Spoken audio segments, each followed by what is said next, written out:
Hello friends, welcome to SSC coaching centre. दोस्तों, आज के वीडियो में गणित के महत्वपूर्ण सवाल देखने वाले हैं जो कि ग्रुप डी में बहुत काम आएंगे, तो पूरा वीडियो देखिएगा।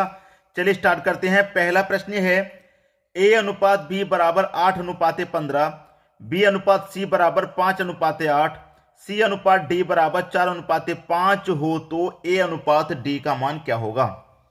आपके पास क्या है, a b c और d, चार व्यक्ति हैं।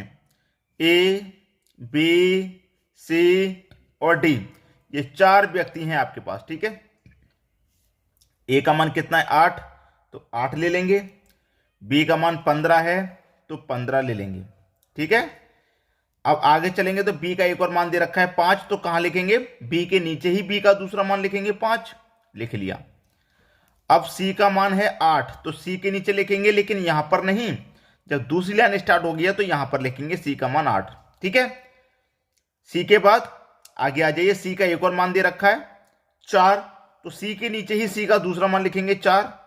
ठीक है, और डी का मान दे रखा 5, तो कहां लिखेंगे, जब ये वाली लाइन स्टार्ट होगी है तो यहीं पर लिखेंगे, जब नीचे की लाइन स्टार्ट होती है तो वहीं पर लिखते हैं। अब ये जगह खाली बची, इसके बराबर वाली लिख दो 15, इसके बराबर वाली ही लिखेंगे 15, ये खाली इसके बराबर वाली 8, ये खाली है इसके बराबर वाली 5, ये खाली है इसके बराबर वाली 4, ये खाली है इसके बराबर वाली 4। हम इस तरीके से लिखते हैं। ऐसे आप कहेंगे सर आपने 5 लिखा, ठीक है, क्योंकि बराबर में 5 था, आप कहेंगे 8 भी तो था। ये वाला फॉर्म गलत होता है, इस तरीके से लिखते हैं हम। ठीक है, अब कर दीजिए, आंसर आ गया। देखिए 8 पंजे 40, 40 का गुना 4 से करूंगा 160। ठीक है, 15 पंजे 75, 75 गुना 4 से करूंगा 300। ठीक है, 4 अट्ठे 32, 32 का गुना 15 से करेंगे 480। ठीक है, यहां पर 480 में क्या करेंगे, फिर एक बार गुना और हो जाएगा तो ये 600 हो जाएगा। ठीक है, अब देखिए हमसे जो पूछा गया था या तो उसी का निकाल लो या फिर मैं यहीं पर सभी का सॉल्व कर लूं अभी के अभी।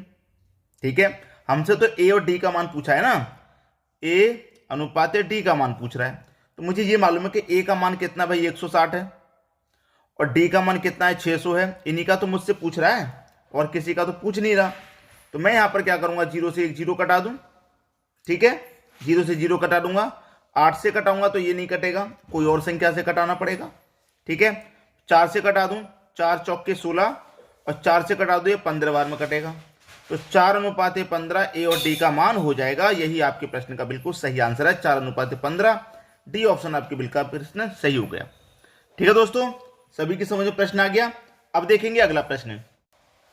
अगला प्रश्न है, एक लड़के को किसी संख्या को 25 से गुना करने को कहा जाता है लेकिन वह 52 से गुना कर देता है। भाई आपसे कहा गया कि 25 से गुना कर दो, लेकिन 25 के स्थान पर क्या कर दिया उसने, 52 से गुना कर दिया। गुना करना था 25 से, कर दिया 52 से, तो कितना अधिक से गुना कर दिया भाई, 25 से मैं 52 पे पहुंचूंगा, आप बोलेंगे सर 27 अधिक से गुना कर दिया। 25 से करना था, 52 से कर दिया, 27 संख्या ज्यादा से कर दिया, 52 से गुना कर देता है, तो उसका उत्तर सही उत्तर से 324 अधिक आता है। भाई उसका उत्तर जो आ रहा है कितना अधिक आ रहा है, 324 अधिक आ रहा है। अब यहां पर आप देखेंगे कितना अधिक से गुना किया, 27 अधिक से, उत्तर कितना अधिक आ रहा है 324 अधिक, तो 27 का मान 324 के बराबर हो जाएगा। जब 27 का मान 324 के बराबर, तो आप 1 का मान निकाल लीजिए। 1 का मान निकालेंगे तो कैसे निकालेंगे, 324 में 27 से डिवाइड कर देंगे। कटाओ भाई, 27 से कम 27 कटेगा, 5 बचेगा 54, 27 दूनी का 54, तो 1 का मान कितना आ गया 12।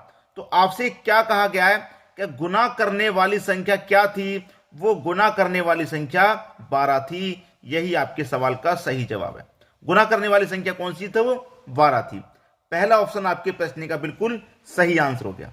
ठीक है दोस्तों, आप चाहो तो इसको चेक भी कर सकते हैं। कैसे, गुना कितने से करना था भाई, गुना करना था 25 से। किसका करना था गुना 25 से, 12 का। ठीक है, कितना आएगा, 25 का गुना मैं 12 से करूंगा तो 300 आ जाएगा सीधा सीधा। ठीक है, गुना करने वाली संख्या हमारी 12 है ना, हमने 25 के स्थान पर कितने से गुना कर दिया, 52 से गुना कर दिया। कितने से गुना, 52 से, और गुना करने वाली संख्या हमारी है कौन सी, 12 है। अब मैं 52 का गुना 12 से करूं, कितना हो जाएगा, 12 दूने का 24 का 4 कैरी का 2, 12 पंजे 60 कैरी का 2 62। अब आंसर आना चाहिए था हमारा 300, आ कितना गया 624, तो कितना अधिक आ रहा भाई, 300 से 624 आ रहा है, तो 324 अधिक आ रहा है कि नहीं आ रहा? 324 अधिक आ रहा है, और यहां पर भी हमारा प्रश्न में 324 अधिक आ रहा था, तो हमने प्रश्न को चेक भी कर लिया। ठीक है, तो गुना करने वाली संख्या कौन सी थी? 12 थी, पहला ऑप्शन सही। अब देखेंगे अगला प्रश्न। अगला प्रश्न है, एक रेलगाड़ी एक निश्चित गति से 240 किलोमीटर की दूरी 8 घंटे में तय करती है। पहले से भी 1/2 गुना वेग से 540 किलोमीटर की दूरी तय करने में कितना समय लगेगा? देखिए यहां पर प्रश्न दिया गया कि एक रेलगाड़ी एक निश्चित गति से 240 किलोमीटर की दूरी 8 घंटे में तय कर रही है। दूरी दे रखी है आपके पास, समय भी दे रखा है, लेकिन चाल नहीं दे रखी, तो सबसे पहले चाल निकाल लो। और चाल बराबर क्या होता है? दूरी बट्टे समय। ठीक है, चाल बराबर दूरी बट्टे समय होता है। दूरी हमारे पास कितनी है? 240 किलोमीटर की है। समय कितना है? 8 घंटे का है। 8 चौक 32, 8 चौक 32, 8 त्रिक का 24 कटेगा, 8 त्रिक का 24 और 1 0, 30 किलोमीटर पर घंटे की आपकी चाल आ गई। क्योंकि किलोमीटर में दूरी है तो चाल भी किलोमीटर में आएगी, यूनिट सेम रहेगी। तो 8 से 24 को कटाऊंगा 3 बार में और 1 0, तो 30 किलोमीटर पर घंटे की चाल आ गई। अब आपसे पूछ रहा है कि कितना समय लगेगा। समय पूछ रहा है, समय बराबर क्या होता है? दूरी बट्टे चाल। दूरी बट्टे चाल होता है समय बराबर। अब दूरी कितनी है आपके पास? 540 की है।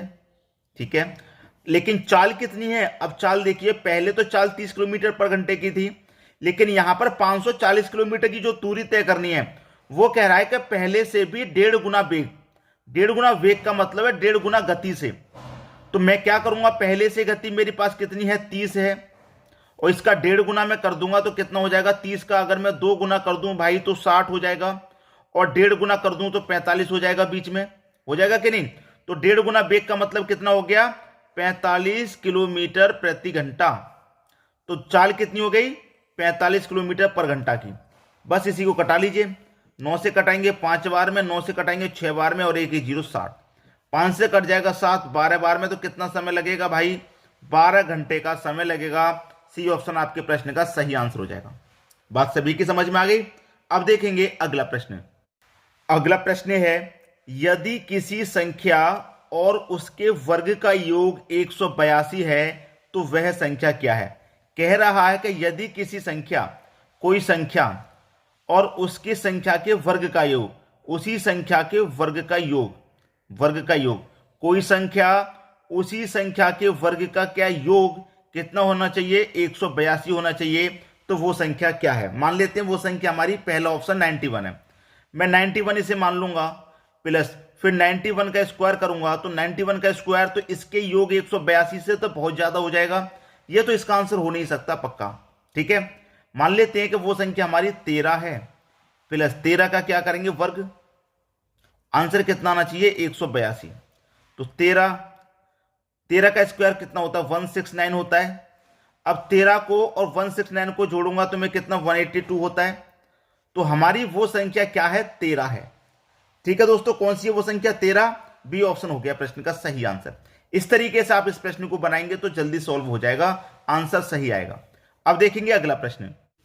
अगला प्रश्न है, यदि दो संख्या का योग 75 है, कोई दो संख्या है, पहली संख्या ए, दूसरी संख्या बी, दोनों संख्याओं का योग कितना है भाई? 75 है। दोनों संख्याओं का योग 75 है। इतना कंफर्म हो गया कि दोनों संख्याओं का योग 75 है, एवं उनके वर्गों का अंतर 1500 है। उन्हीं संख्या के वर्ग, उन्हीं संख्या के वर्गों का क्या अंतर? अंतर कितना भाई? अंतर है 1500। ठीक है, तो दोनों संख्याओं का अंतर क्या होगा? इन दोनों संख्याओं का अंतर पूछ रहा है। अब देखिए हमारे पास क्या दिया गया है? ए स्क्वायर माइनस बी स्क्वायर का फॉर्मूला आपको याद होगा। ए स्क्वायर माइनस बी स्क्वायर बराबर क्या होता है?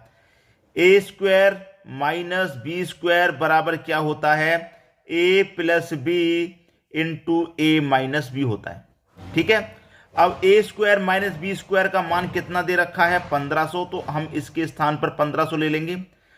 ए प्लस बी का मान कितना है? ए प्लस बी का मान 75 है, तो 75 ले लेंगे, इंटू ए माइनस बी हमसे पूछ रहा है। दोनों संख्याओं का अंतर क्या है? दोनों संख्याओं का अंतर हमसे पूछ रहा है। तो 75 से मैं काटूंगा 150 को 2 बार में, और एक 0 बचेगा 20 बराबर। इधर क्या बचा? ए माइनस बी। तो हमसे दोनों संख्याओं का अंतर ही तो पूछ रहा था, दोनों संख्याओं का अंतर कितना निकल के आ गया, 20 निकल के आ गया। बी ऑप्शन हो गया आपके प्रश्न का सही जवाब। उम्मीद करूंगा कि सभी को प्रश्न आसानी से समझ में आ गया होगा, किसी को भी प्रश्न में कोई समस्या नहीं होगी। ठीक है दोस्तों, आपको करना क्या है, वीडियो को अधिक से अधिक शेयर करना है। ठीक है दोस्तों, वीडियो देखने के लिए आपका बहुत बहुत धन्यवाद।